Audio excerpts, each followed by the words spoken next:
Hello learners, welcome you to the course of Speaking 3. My name is Trump. I come from the Foreign Languages at Yutang University. You can reach me at my mobile number 0935 525 020 and my email address is yahoo.com.vn.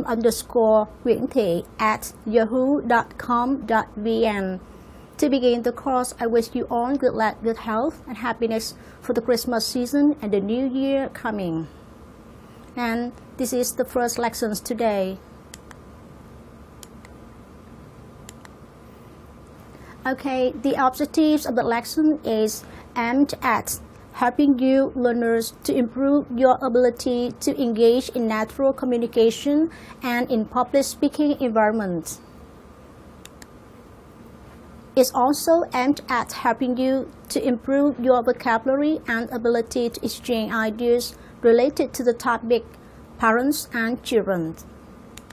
The last one, to help you improve your speaking and listening skills. To lead you into the lesson, I should like you to work with your partner or group mates and you discuss the following questions.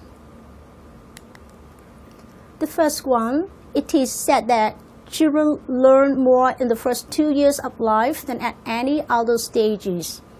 So, what kinds of things have more children learned by the age of 2? What do they learn themselves and what are they taught?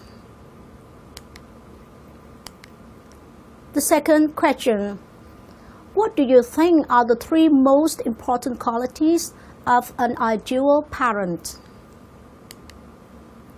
The third one, how would you raise the way that your parents brought you up? If you are a parent, how do you raise yourself? And if you are not a parent, do you think you could make a good one?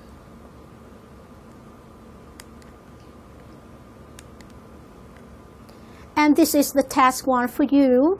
You match the words in column A with their explanation in column B. Now please have a look at the words in column A and their explanations in column B. Okay, and here are the answers.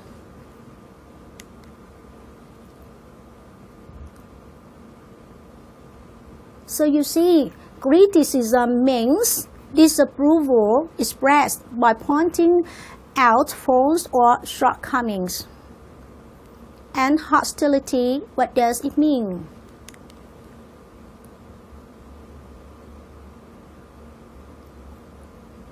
Well, hostility means a very unfriendly disposition. How about ridicule?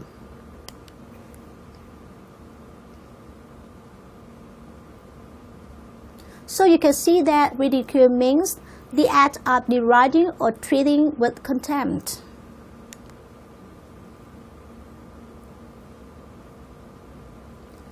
Shame means a painful emotion resulting from unawareness of inadequacy or guilt. And the last one, tolerance, should means willingness to recognize and respect the beliefs or practice of others. And now it's time for you to practice saying the words aloud with me. Now repeat after me, please. Number 1, criticism.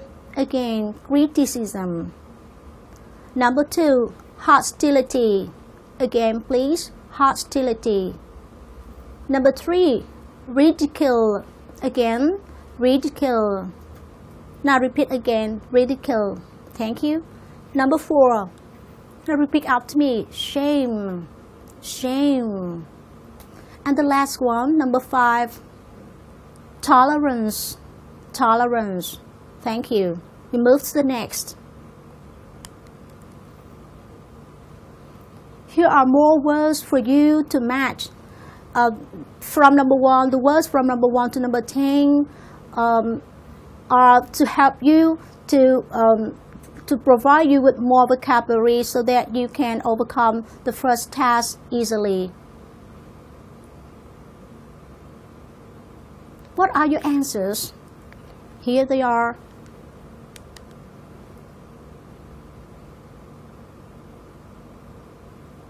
So praise means an expression of approval and commendation. Fairness.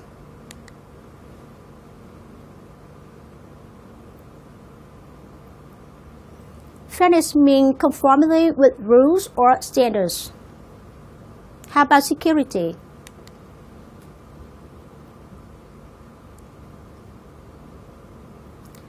Security means the state of being free from danger or injury. Number 9, approval.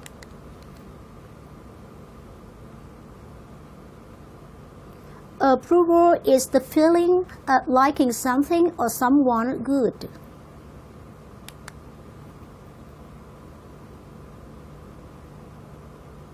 Number 10, acceptance. Acceptance is a disposition to tolerate or accept people or situations. And now continue practice saying the words from number 6 to number 10 with me, please. Now let's say number 6, praise. Repeat after me, praise. Again, praise. Number 7, fairness. Again, fairness. Good. Number 8, security. Security. Number 9, approval. Again, approval. The last one, number 10, acceptance. Again, acceptance. Thank you. And now it's the time for us to go on with this task.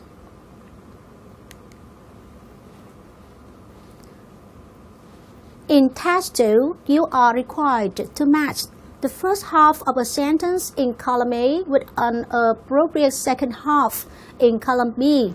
You can look at the examples before you really do it. If you work individually, you can say the sentence like this. If a child lives with criticism, she or he learns to condemn.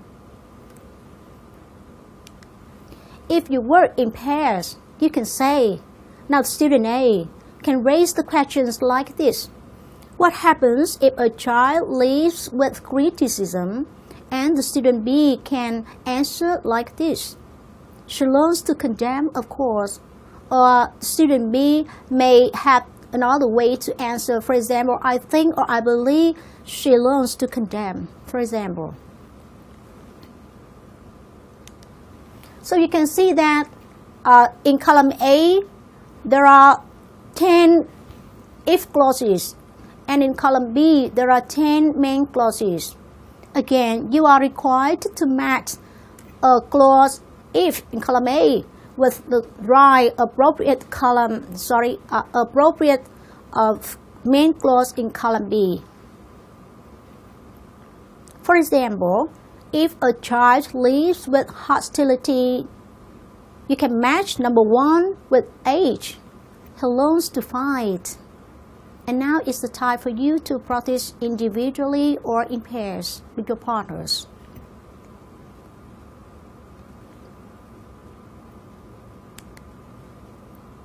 And now in the task 3, I think the task 3 is a bit more challenging for you. You are going to devise a good parent charter based on the points in task 2. Look at the task 2 again. Yeah. So, in the task 3, you have to base on the points in task 2 to devise a good parent charter. And one way of starting might be, good parents shouldn't be too critical, because if they are, the child will. And you may provide several ideas like the child will lack confidence, will feel guilty, and they tend to condemn, for example. And you can go on with the ideas provided to you above in the task 2. In the task 4, you have to tell your partner or group mates about one of your childhood memories which reflects the effects of your parents' upbringing on your life today. Remember, after telling the story, you continue by assessing the effects of your parents' upbringing on your life today. You may begin like this. Maybe that's why I'm never nervous about exams and interviews. You know, when I got this job, for example, then go on and go on. Again, I would like to remind you of telling the story. You should tell your memory, your childhood memory first, and then you continue by assessing the effects of your parents' upbringing on your life today.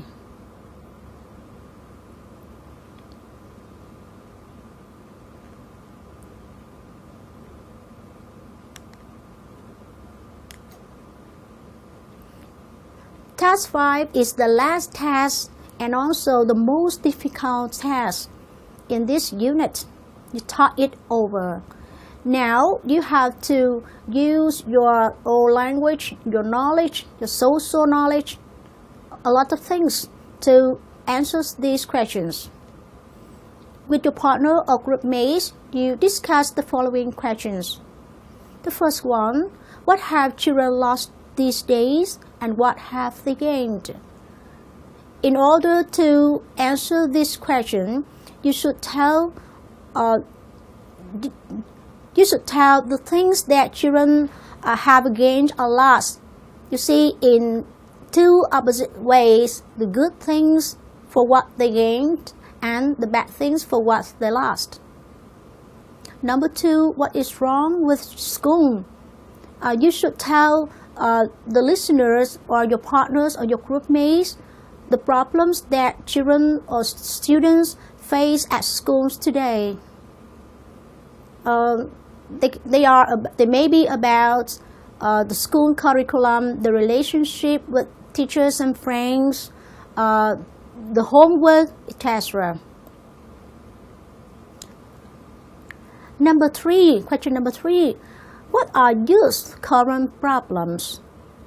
You should tell the problems faced by the youth, maybe in Vietnam, maybe in other countries or in the world.